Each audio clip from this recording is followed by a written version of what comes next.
Hi செல்லடி குட்டி குட்டி.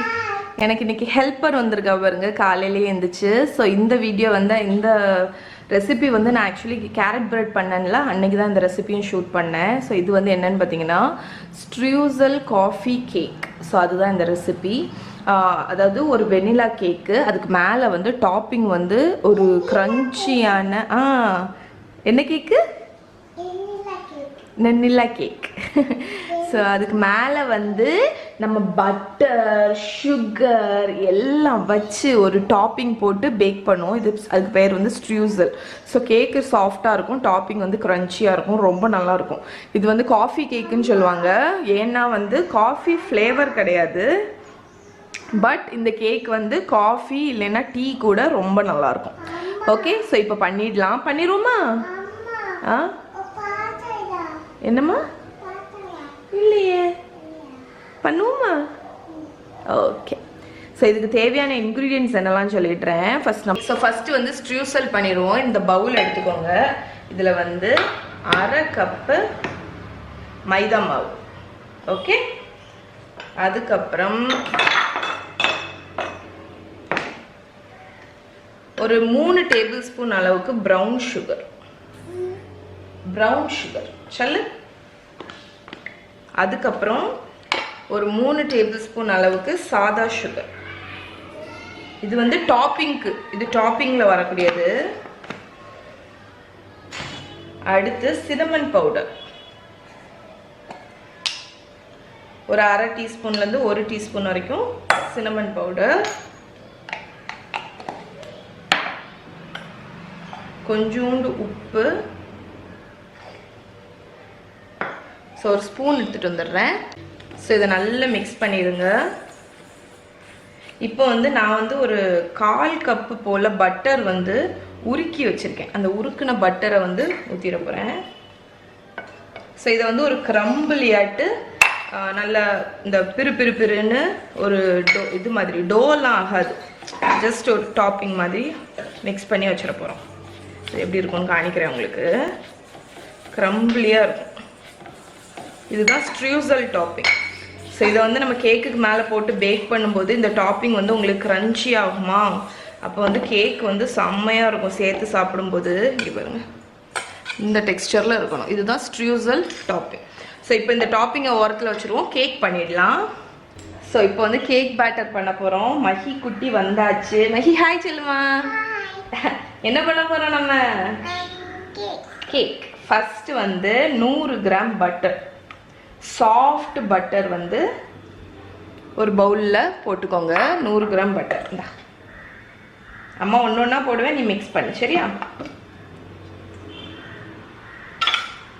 இந்த பட்டரில் வந்து 1/2 கப் சுகர் ஆட் பண்ண போகிறோம். 1/2 கப் சுகர். வெனிலா எசன்ஸ் கொஞ்சம், 1 டீஸ்பூன். ஸோ இதை வந்து நல்லா மிக்ஸ் பண்ண போகிறோம். அந்த 3த்தையும் மிக்ஸ் பண்ணியாச்சா? மஹி குட்டி, கோகோலேருந்து ஒரு எக் எடு, கோழிலேருந்து ஒரு எக் எடு. மெல்ல எடு பார்ப்போம், மெல்ல மெல்ல மெல்ல. அம்மாவுக்கு ஒரு எக் எடுத்தா. சரி, கோகோ வச்சுருவோமா? ஓகே, இங்கே பாருங்க,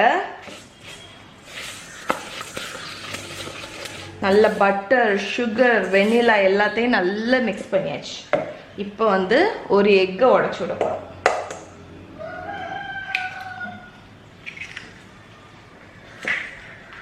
ஸோ எக்கை விட்டு மிக்ஸ் பண்ணிடுங்க. ஸோ இப்போ பார்த்தீங்கன்னா நம்ம பட்டர் சுகர் எல்லாத்தையும் நல்லா மிக்ஸ் பண்ணியாச்சு. இப்போ இதில் வந்து பேக்கிங் சோடா வந்து 1/4 டீஸ்பூன் பேக்கிங் சோடா. நெல்லுமா நம்ம போட்டதுக்கப்புறம் மிக்ஸ் பண்ணு. பேக்கிங் பவுடர் வந்து 3/4 டீஸ்பூன். ஓகே, அதுக்கப்புறம் உப்பு வந்து ஒரு பிஞ்ச் உப்பு. மிக்ஸ் பண்ணிடா, நல்லா மிக்ஸ் பண்ணிக்கோங்க. இப்போ வந்து நான் 1 கப் மைதா மாவு வச்சுருக்கேன், அதை போட்டுடலாம். நில்லுடா. ஸோ மைதா மாவு போட்டதுக்கப்புறம் 1/4 கப் வந்து நான் வந்து ஃபஸ்ட்டு லைட்டாக இதை பண்ணிட்டு 1/4 கப்பு பால், ஆமாம், அதுக்கப்புறம் 1/4 கப்பு தயிர். இனி வந்து இதை மெல்ல ஃபோல்ட் பண்ண போகிறோம்.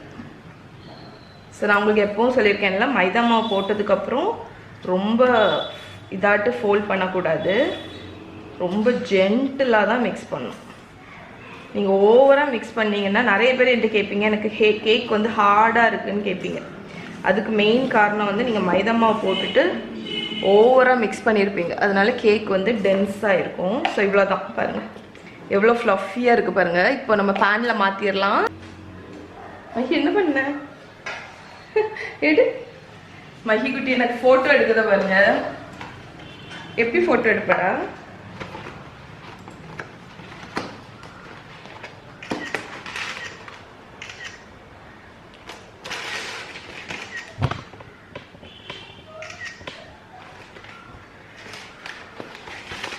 சூப்பர்.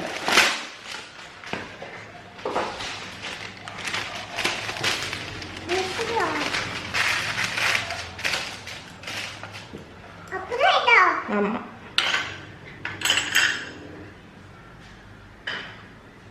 ஸோ இப்போ நான் வந்து ஒரு ஸ்கொயர் கேக் பேனில் பார்ச்மெண்ட் பேப்பர் போட்டிருக்கேன். இப்போ வந்து இதை நம்ம கேக்கை வந்து ஊற்றிடலாம்.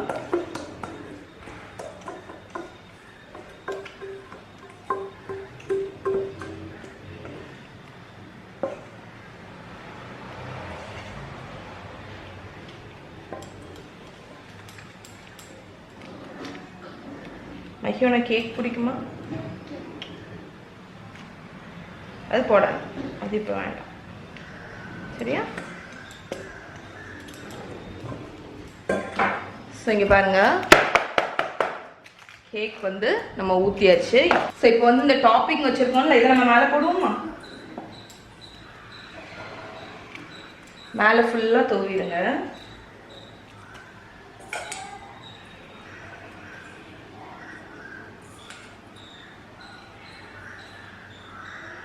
கையில் வச்சு போடு. அம்மாவோட இன்ஸ்டாகிராமுக்கு ஒரு ஃபோட்டோ எடுக்கட்டும். நீ போடு, அதில் போடு, அதில் எல்லா இடமும் போடு, சரியா?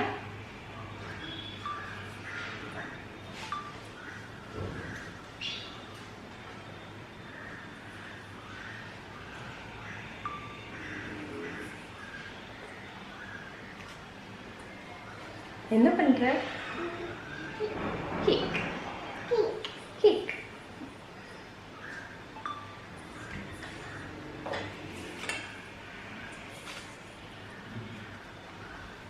ஃபுல்லாக முடிஞ்சு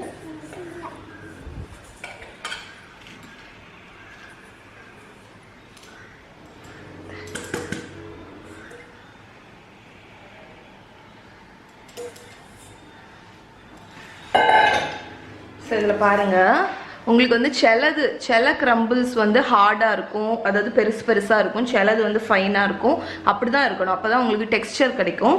ஸோ இப்போ வந்து இதை வந்து அவனில் 180 டிகிரி செல்சியஸ் அவனில் வச்சு 30லேருந்து 35 மினிட்ஸ் பேக் பண்ணி எடுக்க போகிறேன். ஓகே, நம்ம வந்து காஃபி கேக் பண்ணோம்ல, அது வந்து சூப்பராக பேக் ஆகி கூல் ஆகிடுச்சு. இது வந்து எனக்கு வந்து ரொம்ப கம்மி டைம் தான் எடுத்துச்சு, 25 மினிட்ஸ் போல் தான் எடுத்துச்சு. ஏன்னா வந்து நான் ஊற்றி வச்ச பேன் வந்து பெருசு, நீங்கள் வந்து கொஞ்சம் திக்காட்டு ஊற்றுனீங்க அப்படின்னா டைம் ஆகும்.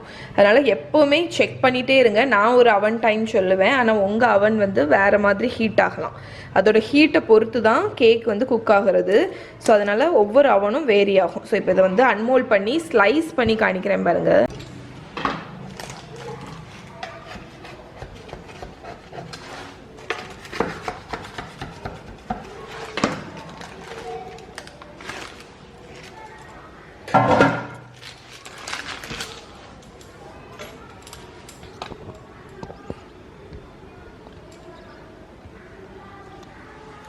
இப்போ கட் பண்ணிடலாம்.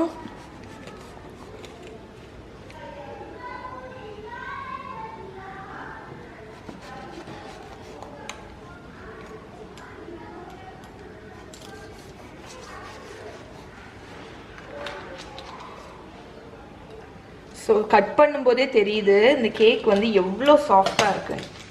இங்கே பாருங்கள்,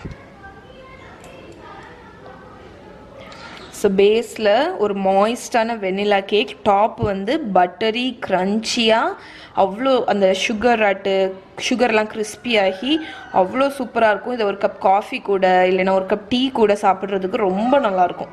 ஓகே, ஸோ இதை கண்டிப்பாக ட்ரை பண்ணி பாருங்கள். ஸோ இதுதான் நம்மளோட ஸ்ட்ரூசல் காஃபி கேக். எனக்கு எப்போவுமே எட்ஜ் பீஸ் தான் பிடிக்கும், ஏன்னா அது வந்து லைட்டாக கிறிஸ்பியாக இருக்குமா, அதனால. ஸோ சென்டரில் உள்ளதை காணிக்கிறேன் பாருங்க, அவ்வளோ சாஃப்டாக இருக்கும். ஸோ ட்ரை பண்ணி பாருங்கள்.